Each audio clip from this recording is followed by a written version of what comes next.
নমস্কার বন্ধুরা, কেমন আছেন? আশা করি সবাই ভালো আছেন আর আমিও খুব ভালো আছি। তো আজকে আমি যেটা আপনাদের সঙ্গে শেয়ার করতে চলেছি সেটি হলো একটি পাস্তার রেসিপি। তো ঘরের সামান্য কিছু উপকরণ দিয়ে কীভাবে ঘরোয়াভাবে পাস্তা রান্না করা যায় সেটাই আপনাদের সঙ্গে শেয়ার করব। আর যারা নতুন, যারা একদমই পারেন না পাস্তা রান্না করতে, তো তাদের জন্য এটা। তো কি কি উপকরণ লাগছে সেটাই আমি আপনাদের দেখিয়ে দিচ্ছি। তো প্রথমেই লাগছে পাস্তা, তারপরে লাগছে কালো গোলমরিচের গুঁড়ো, আর লাগছে বন্ধুরা ডিম, যেটা সবসময় লাগে এটা রান্না করতেই। তো দেখুন আমি 4টে ডিম নিয়ে নিয়েছি, আর ডিম যত দেবেন ততই ভালো লাগে, আমার তো খুব ভালোই লাগে। আর নিয়ে নিচ্ছি আমি পেঁয়াজ কুচি। আমি এখানে অনেকটাই পেঁয়াজটা কুচিয়ে রেখেছি, যেহেতু অনেকটাই রান্না হবে। তো 1 বাটি মতন আমি পেঁয়াজ কুচিয়ে নিয়েছিলাম, সেটাই দেখিয়ে দিলাম। আর নিচ্ছি আমি কিছু কাঁচা লঙ্কা কেটে রেখেছিলাম, সেটাই। তো ব্যাস, এই হলো উপকরণ আমার ঘরোয়া পদ্ধতিতে। এবার আমি রান্নার দিকে চলে যাব। তো রান্না করতে প্রথমেই যেটা লাগছে সেটি একটা পাত্র, যেটাতে আমি জল বসাবো গরম করার জন্য, পাস্তাগুলো যেটা সেদ্ধ হবে সেটার জন্য। তো আমি জল নিয়ে নিয়েছি, এবার এটাকে আমি গ্যাসের উপর চাপিয়ে দেবো সেদ্ধ করার জন্য। তো গ্যাসটাকে জ্বালিয়ে নেবো। এবার গ্যাসটা জ্বালানো হয়ে গেছে। এবার আমি এর উপরে দিয়ে দেবো সামান্য একটু, সামান্য না পাস্তাতে যতটা নুন লাগে নুন আগে থেকে দিলে এই পাস্তার মধ্যে স্বাদটা ভালো আসে রান্না করার সময়। তো সেই জন্যই আমি এর উপরেই আমি এখন দিয়ে দেবো খানিকটা নুন।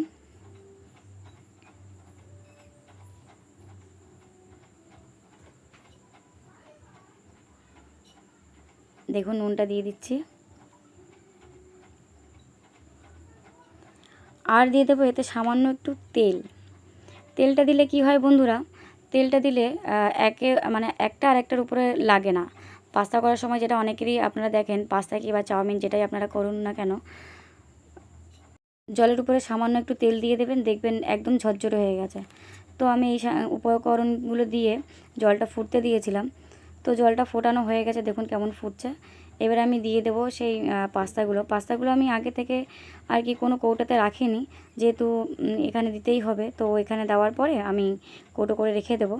তো আপনাদের দেখিয়েও দিচ্ছি আমি কোন শেপের পাস্তাটা রান্না করছি। এই পাস্তার অনেক রকম শেপ হয়। এইটা হলো লম্বা দেখতে পাচ্ছেন শেপটা, আর এটার থেকে আরেকটু ছোটো সাইজেরও হয়, আরও হয় স্প্রিংয়ের মতন প্যাঁচানো, আর একটা হয় ঝিনুক সাইজ শেপের। তো আমার এটাই ভালো লাগে। আপনারা যে পছন্দ করেন আপনারা সেটা সেভাবেই রান্না করবেন সেই শেপের রান্নাটা একই হোক, অসুবিধা নেই। তো এবার আমি একটু নাড়ি চাড়িয়ে নেব। নাড়ি চাড়িয়ে নেওয়ার পর আমি এটাকে হতে দেব, যাতে করে একটু সেদ্ধ হয়। আর মাঝে মধ্যে এটাকে নাড়িয়ে দিতে হবে, নইলে লেগে যেতে পারে নিচের দিকে। তো দেখতে পাচ্ছেন বন্ধুরা আমার পাস্তা প্রায় সেদ্ধ হয়ে এসছে। তো এটাকে একটু ভালোভাবে সেদ্ধ করতে হয়, নইলে কাঁচা থাকলে আবার খেতে ভালো লাগে না। আপনারা একটু সাবধানে দেখে নেবেন, কারণ বেশি গলে গেলেও ভালো লাগবে না, আবার কম থাকলেও ভালো লাগবে না। তো আপনারা বুঝে সুঝে একটু নামিয়ে নেবেন। একটু বেশি সেদ্ধ থাকলে ক্ষতি নেই, কিন্তু কম থাকলে কাঁচা কাঁচা ভাবটা লাগে। তো আমার হয়ে গেছে, এটাকে এবার আমি নামিয়ে নেব। তো দেখুন বেশি একটা গরম ছিল বলে আমার হাজব্যান্ডই আমাকে সাহায্য করলো, উনি নামিয়ে দিলেন তো আমি এবার এটাকে ভালোভাবে জলে ধুয়ে নেব, যাতে করে গায়ে না লেগে যায়, যেহেতু জলটা অনেকটা গাঢ় হয়ে গেছিলো তো সেদ্ধ করার পরে। তো সেই জন্য আমি ভালোভাবে ধুয়ে নেব। এবার আমি কড়াইটা চাপিয়ে দিলাম গ্যাসের উপরে। এবার এটাকে গরম হতে দেবো। তো গরম হয়ে যাওয়ার পর আমি এটাকে দিয়ে দিচ্ছি সাদা তেল। আপনারা সাদা তেলেই রান্না করবেন। আর এর উপর আমি এবার একে একে ডিমগুলো ছেড়ে দেব। তো দেখুন ডিমটাকে আগেই ভেজে নিতে হবে, দিলে ভেজে নিলে এটা সুবিধা হয়। এবার আমি এটাকে একটু নাড়ি চাড়িয়ে নেব। বেশি একটা ঝুরঝুরে করা যাবে না, বেশি একটা ঝুরঝুরে করলে খেতে ভালোও লাগে না, একটু কম ঝুরঝুরে থাকলেই ভালো।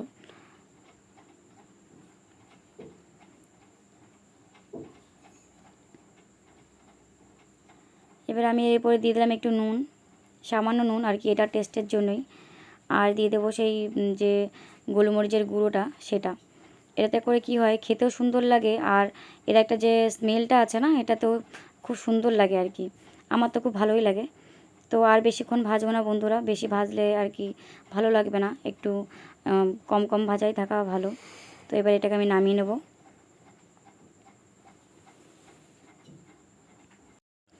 একে একে নামিয়ে নিলাম।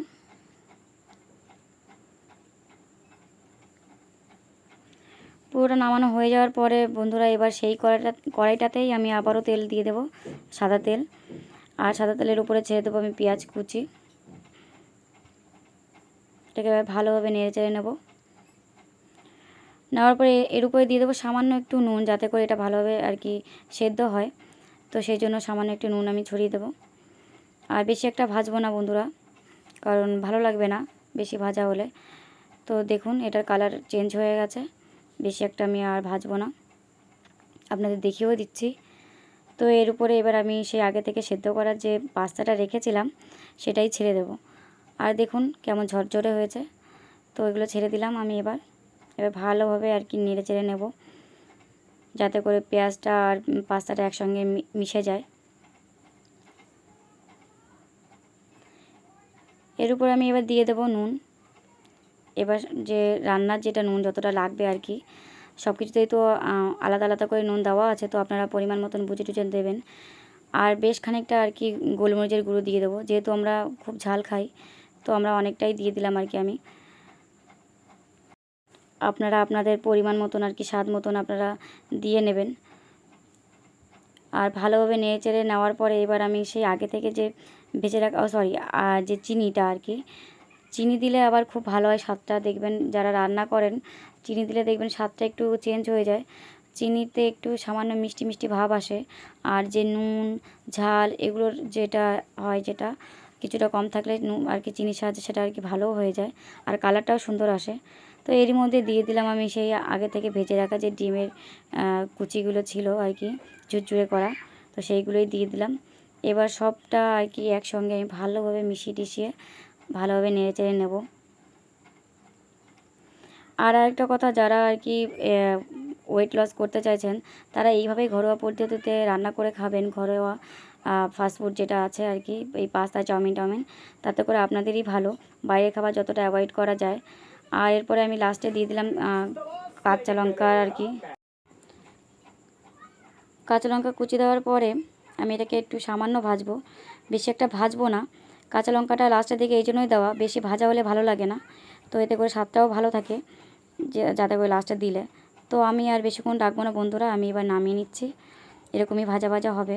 আমি বেশি একটা ভাজা খাই না, যদি কারোর পছন্দ হয় তো সে ভেজে খেতেই পারে। আর এই দেখুন এটার ফাইনাল লুক, তো দেখুন কত সুন্দর লাগছে। আমরা যেহেতু 3 জনে খাবো, তো সেই জন্য 3টে প্লেটেই আর কি রাখা হয়েছে। দেখি এবার যারা খাচ্ছিলেন তাদের কি কেমন হয়েছে।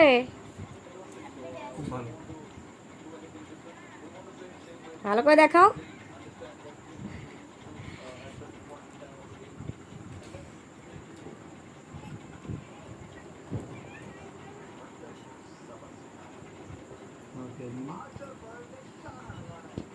টাটা দিয়ে দাও, টাটা।